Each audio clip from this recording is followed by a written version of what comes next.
Radio Raheem here at the Pro Fight Shop with Justin, the Destroyer Juuko. Justin, we're here in Hollywood, and this is where I met you several years ago while you were training with Freddie Roach. Why don't you tell me how you made your way from Uganda all the way to Hollywood?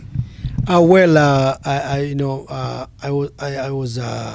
started boxing in school. In school, we have a program where you start boxing in school, you play soccer. So for me, I picked up boxing because I wanted to be big. I wanted to be the man. So when you box at school and you were the champion, everybody's like, oh, you're the man, this is the man. So that's how I came to be a school champion in the whole of Uganda. There was school boxing championships. I was champion when I was 15 years old. And within 2 years, I was the national team. And I represented my country, Uganda, in the Commonwealth Games. That was in Auckland, New Zealand in 1990 when I was 17 years old.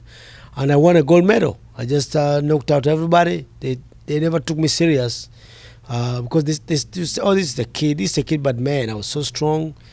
Whoever hit, boom, boom, they just kept falling down. And I won a gold medal, but my thing was to come to America. People think of Mexico and Cuba as countries where boxing is part of the culture. It's, bred in the children. You don't think of Africa that way. How big was it in your hometown? And how much, how many kids in Africa or Uganda want to box and make that their way into the sports world? Oh, well, the thing with Africa, we have so much talent. I mean, most of the countries. You got, like my country, Uganda, one time in the 70s and early 80s was ranked behind Cuba and Russia. We were number 3 one time. We have won Olympic medals. We've won world championships in boxing. We had Ayubu Kalule. We had John the Beast Mugabe. All those guys were good. He won a silver medal in the Olympics. And you had me. I won 2 gold medals. And so many people. So boxing, actually boxing in Uganda is the number 1 in Uganda because of how many fighters we've had, how many champions we've had. Ayubu Kalule, we had Cornelius Boys Edwards, we had the Beast. Actually, I wanted to become a champion. I wanted to come fight in America because of John the Beast Mugabe. I wanted to be like John the Beast Mugabe. So that's why I got involved in this game, and that's why I'm here. That's why I came to America, to be like John the Beast Mugabe, because he made the name by fighting the best fighter then, Marvelous Marvin Hagler, and it was a war. I want to be part of that. So when you won the gold medals, obviously that put you in the limelight, got you some heat. How did you end up landing a promoter and making it to America? Well, what happened when I got a gold medal in the Commonwealth Games, I was young, so everybody in the country, the president, everybody, actually, the old ladies, everybody, my name was so big, I didn't even know. Wherever I go, people just, hey, I didn't know. Me, I just want to be a boxer and just bust around, like to girls and, to show that, you're the man. Then I'm like, actually, when I was in the Commonwealth Games, the manager of Jeff Fenech, they offered me a contract. They were offering I think $30,000 then. That's 1990. But I didn't know that people fight for money. Right. Me, I just went there to win a gold medal and represent my country. But when I'm like, hey, these guys, I can get some money when I do this. So I went back home, and then I'm like, I want to be like John the Beast Mugabe. Actually, I wanted to fight like John the Beast Mugabe. That's why I was called the Ugandan Destroyer, because I was knocking them out like John the Beast Mugabe. See, any boxing fan or any boxing historian especially knows Justin Juuko. They know your career. They know how hard you fought, but not very many. They may not know your story. So when you got here and you knew what you had to do to become a world champion, talk to me about that road from getting to America, gold medalist, the country loves you, but here in America they don't know you, and now you're on your way to becoming a world champion. Talk to me about that road. Well, the thing is, when I came to Virginia, Richmond. I had a friend of mine, James Kibuka. I went there. Then he's a brother of Cornelius Boss Edwards. So he called his brother Cornelius Boss Edwards and said, oh, Juuko is here. The little kid is here. Is very good. So Boza sent me a ticket to Las Vegas. Boza was based in Las Vegas. But the problem, I told Boza, no, don't worry about buying me a ticket. Let me buy me a bus ticket because I wanted to see America. I thought it was close from Virginia to Las Vegas. Yeah. Because I was a kid. I look at on the map. The map, it doesn't look big. You think maybe 100 miles. So I'm like, let me go. Maybe I'll be there. So I bought a ticket. But I told me, oh, no. It's a little far. I'm like, no. I can see it on the map. It's not that far.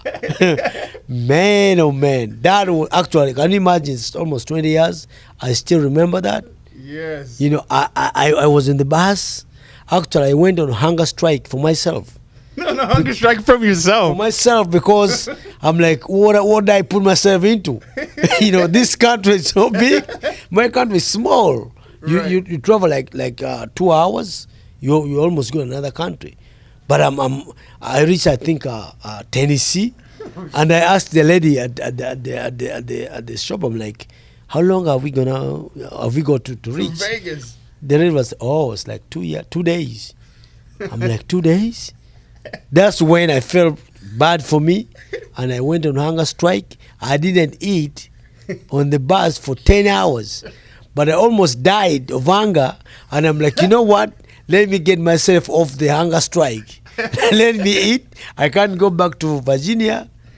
Let me just wait, take it easy, and eventually I went to Las Vegas, and that's when I'm like, I actually forgot that I had taken 3 days on the road. Yeah, well, when I reached Vegas, I'm like, hey, man, I'm here. So only a 20-year-old fighter would consider 10 hours of not eating a hunger strike, and then think you almost die. I was 18 years old. I went on a hunger strike for 10 hours. It was unbelievable. I went on a hunger strike. Nobody ever pushed me to go on a hunger strike. I did myself to punish myself. But I was like, hey, I'm not arriving. Then I'm like, you know what? I might die of hunger myself on the way. And then I won't tell my people the story. So let me eat. And then I'll be okay. All right. How did you land your first promoter? First promoter, pro fight. How'd you get it? My first fight was on a big show at the Mirage in Las Vegas. It was a Don King production show.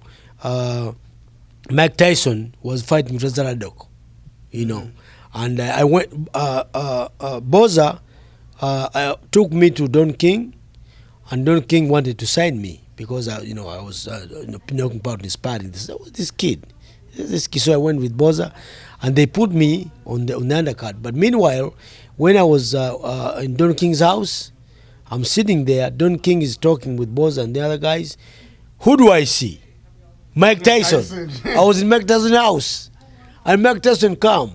I never seen him, but I've seen him in the pictures in Uganda. Right. Then I'm like, this guy looks like Tyson, but he was smaller because in the pictures looking big, but it's smaller because it was shape. I'm like, excuse me, sir, do you know Mike Tyson? He has that small voice. Yeah, I'm Mike. Oh, I'm like, you're Mike Tyson?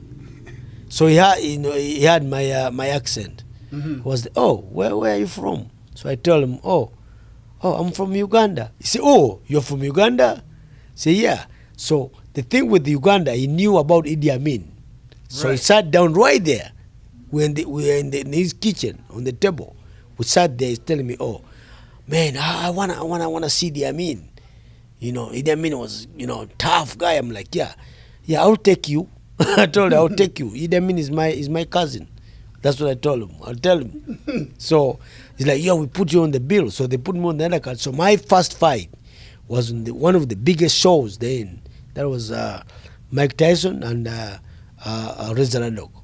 Wow. So Idi Amin got you on the Mike Tyson card. Idi Amin, man. I told him I was a cousin. Hey, you got to be on. Yeah, Tyson loves tyrants. Oh, yeah. All right, so talk to me about what it was like being promoted by Don King, working with in that environment, in that time. Like, that was the heyday. That was, that was the zenith of his career. That was the thing. Actually, an experience I got on Mike Tyson's undercard.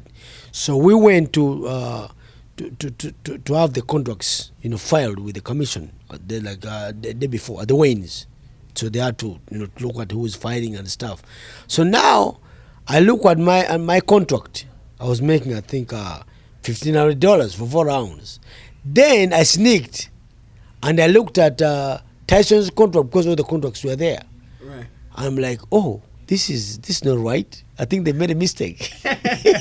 So I had asked my manager, Jim Alex. I'm like, what happened? I'm getting $1,500, but Tyson is getting $6 million. Is it a problem with the zeros? Well, everybody just laughed, even the commission. The commission, man, this kid was on the money without the first fight. I didn't know. Yeah. I'm like, if you're on the same bill, everybody gets, around the same amount of money. Nah. But I thought people came to watch me fight too. $1,500 in those days, especially for a 4-round, that's pretty good. Yeah, but it's not $6 million. It's good if you know that, if you think everyone's getting the same. But no, I look at Tyson's thing was like $6 million. I'm like, maybe they made a mistake. So I went back to the commission. I told them, is this what I'm supposed to get? What did they Everybody, I became a star over there. Everyone was talking about the kid trying to get like $1 million like Tyson. It was funny. So look, I didn't know the business. Yeah. well, I bet with Don King, you had to learn the business pretty quick. Definitely, yeah, I did, yeah. You faced some of the greats. One thing that you did not do was avoid fights or avoid challenges. Who do you think was your greatest challenge in your career? Oh, well, the problem with me, there was a time, it was that within 3-year period of time, I had won 3 intercontinental titles, Africa, Commonwealth, WBC National, everywhere. And they ranked me like top 2, all the organization, but nobody wanted to fight me. I was dangerous. But I didn't know that how this thing is done. So I was in London with Frank Maloney. He was my promoter. I was supposed to fight the late the guy from Canada, the one who died. And he told me, see, we have a problem with you. I'm like, oh, what problem?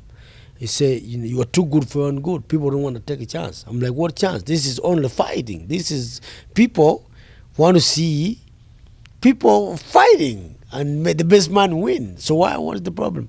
But he said, no, it doesn't work like that. So I was there. So I'm like, you know what?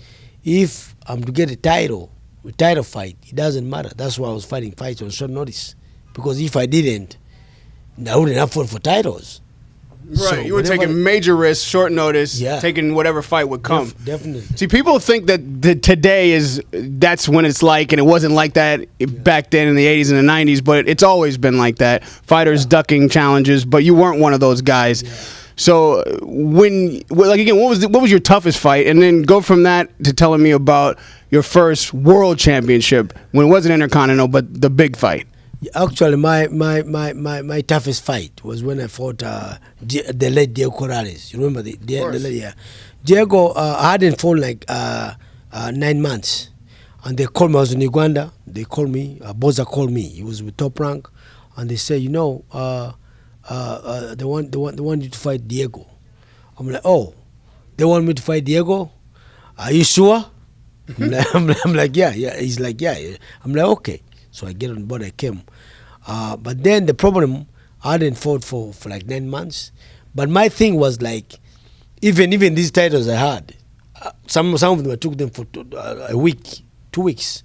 So I'm like, now they were giving me like a month, 30 days notice. I'm like, now let's fight. That seems like forever. Yeah, but so what happened? What I was training I was training with Fred. Everything was good at the World Card here with Freddie Roach. Everything was good. I was like, taking guys to school like professors do, like Azuma used to do. That's what I used to do. So now, like 12 days before the fight, I sprained my my ligament in my shoulders, but I didn't tell Freddie. Because if I told him, the fight maybe would be called off. And I'm like, if I've trained for like this, and I got this injury, and I tell him and they call it off, I might never get it again. So I'm like, you know what? And I'm an African warrior. I'm a fighter. You're a destroyer. Let's do this. We went there. Actually, I was on the big show with, it was Oscar De La Hoya, and Shane Mosley were the chief support. And everybody was there. Mike Tyson, Muhammad Ali, the big stars at the Staples Center. I actually opened the Staples Center. The first world title fight was This me. is De La Hoya Mosley won. Yeah, Mosley won. The when Mosley you beat him, When yeah. Mosley win, yeah. Right. That's when that was I mean Huge show. that was my toughest fight because Diego was a very tall guy. Was tall for the weight. He was like 6 feet. And he never fought like tall people. He fight like short people. So he fights, use his strength on you. He make you fight. But the thing with me, I was like a technical fighter. I had the jab, one of the best jabs in the business. So I kept touching him, like the all pros do, like all time, touching him. I slow him down. I got dropped in third round. I got cut. I got up. But then after 5 rounds, I was in charge of the fight. But I think in the 8th round, actually, me and my corner, we decided that the fight was finished. We thought that he was done. So I put out everything on him. I believe if it was me, if it was him eating me like that, they would have stopped the fight. Mm-hmm. Yeah, but then, I put everything, everything out, and when I went back in the 10th round, in the 9th round, that was when I was supposed to stop him. I was done. When the bell rang, I tried to get up. Freddie had to push me up. I'm like, this is rough. This is tough. So then when I went the 10th round, I felt like I was weak. But then when he hit me with 3 shots, but one of them got him, I went down to get him and I took a knee. Because that's what when you're professional, you don't need to stand up and take all the stuff. I took a knee to get a break, but they just stopped the fight. But that was the best fight. I mean, the toughest fight, the hardest fight for both of us. That was very tough, and that's the fight I can put up there. Though that was mano a mano, like they say, mano a mano, bomaye. Yeah. That's the one. So all right, when you won the title, first world championship, who was that, and what was that fight like? When the continental fights, I won 6 continental fights, but they are different, levels. I fought in London, I fought in Venezuela, I fought in San Antonio, but the fight I got for a big world title fight was with Floyd Mayweather. Right. Yeah, that's one. They gave me a last minute call.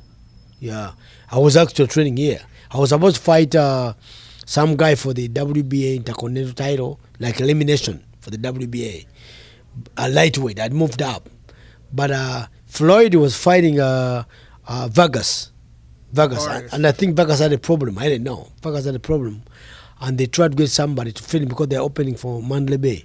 De La Hoya and Floyd were opening for Mandalay Bay title fight, and Vegas pulled out. But then it was supposed to be a title fight for Floyd, and then the guys they brought, HBO turned them down. So when they put my name, Justin Juuko said, "Hey, oh Juuko, yeah, that'll do." So they called me here. Freddie wasn't here. He had gone to train with Johnny Tapia in Texas. Right. And then, as an African man, tough. I never turned down fights, and I always respected Floyd. And I'm like, ha, this is the opportunity now. Yeah. So when it happened, I'm like, I'm gonna go with this. So I went there quick, and we made the fight. Actually, the later WBC president, Oza Suleiman, he approved the fight quick because he said, "Oh, Juuko, oh, this is a good fight." And the thing with Floyd was coming up. He just won the title. I think this was the 3rd fight. Mm-hmm. He was making a name for himself too. And when my name popped up, he had to fight me to prove. And the fight was good. Floyd still says that Justin Juuko was one of his toughest fights. He shows a lot of respect to you. He doesn't show respect to all of his opponents, but you especially. So moving on from that fight now, you finish out your career. How do you know when it was time to hang him up? How did you know that the fight career was done for you? When I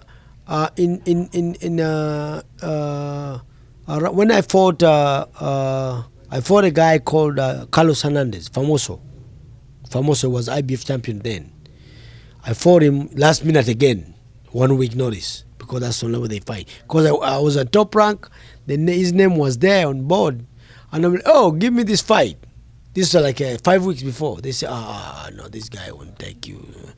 Then I'm doing my own thing. Then like a week before, they called me. They say, oh, no, we want you to fight this guy. I'm like, oh, well, let me fight. I'm a fighter, you know. So I went and fought. But what happened when I fought him? I got my eardrum messed up, and then I went and took an operation, and I think it wasn't really good. Then I got a fight with Miguel Cotto, because Cotto was a little bigger, but I could when I looked at him, I figured I could sort him out, you know, with my intelligence and technical ability. I remember Bob Arum being worried about that fight. He thought you were going to stop Cotto. Yeah, actually everyone was worried. Yeah. But actually I was more worried about, because I wasn't, I was more afraid of him with his size and you know, and not being ready well, because I was coming from super featherweight to light welter. But I figured because he hadn't had many fights, I could handle him. But Cotto is a very strong guy. Very strong. Maybe people don't know that, but Cotto, he has a lot of experience. How much experience? The man went to the Olympics, and he won a bronze medal. That is something. Then he had beaten some guys. He had about a couple of fights, and he's strong physically. Actually, I tell you, people don't know this. I know most of the guys fight. Right. Cotto is very strong physically. I'm not talking about punch wise. Me, I hit hard. Right. But Cotto is physical. You push him. That's how you find somebody. You push him like this when you're close. He's like a rock. They're like, God, this is. You know. So I felt that. Then when I get hit, I'm like, you know, I lost my balance, and I lost the fight. When I lost that fight, I'm like, you know what? Maybe time has come for me to start winding up my thing, you know. And you return to Uganda as a champion, as you know, someone the country holds up on their shoulders and is proud of. So when you transition out of the fight game, what do you first do? What does it feel like for you to find a life and a new career, a new lifestyle after being a professional athlete for so long? What is very, very difficult. That's why you find actors all over the whole of sports. It's very difficult, because now, like for myself, I was used to, I was being at that level, you know. You are hey, Juuko, this, hey, like me in Uganda. Everybody know me. Actually, they don't just know me; they have to know me. They don't just know me; they have to know me, because they don't have too many champions. So they have to know. Oh, Juuko, even if you pass, hey, Juuko. So now, when you don't perform, when you don't fight. Now you do the same thing like people, becomes the problem. The good thing with me, I was more a humble guy. I was never like this, you know. Even when they invited me anywhere on events and stuff, I was always humble, because I come from a family that's well groomed. You have to know what to do what. So for me, I'm having it good now, because I can hang with people. I go, even I'm in Uganda, I go I go in schools, talk to the young kids, you know. I talk to the big people. I talk to local people, you know. And right now I'm involved with changing my country as a political staff, because, you know, if the country is not good, then everything is not good. So I'm into political changes now, you know, while I'm training my people. It's good for me now. I have no problem. I have no regrets. I'm good. What do you think, sir? Yeah, I am impressed with you now, then, and always. You've always been a stand-up guy, an incredible champion, wonderful man. Like, you know, it's an honor to know you and to be friends with you for so long. So it was important to me that people out there younger than us would know not just the story of you in the ring, but you're the kind of guy you are and the life that you lived outside the ring, and to hear it from your perspective, your life from your perspective is important. You were such an important piece of this sport for so long, and now you're here in Hollywood. You know, you're training people, you're giving back to your home country, you're building a gym. there. I know that you have some charity projects that go on for the youth and all that. So it's important to know what Justin Juuko is doing now, and I'm glad that we were able to bring that to the fans and make them aware of things maybe they didn't know. So Justin, I appreciate the time. It's an honor and a pleasure as always to speak with you and be in your presence. Radio Raheem with the Destroyer, Justin Bumaye Juuko. Yes, sir. Thank you very much. Yeah.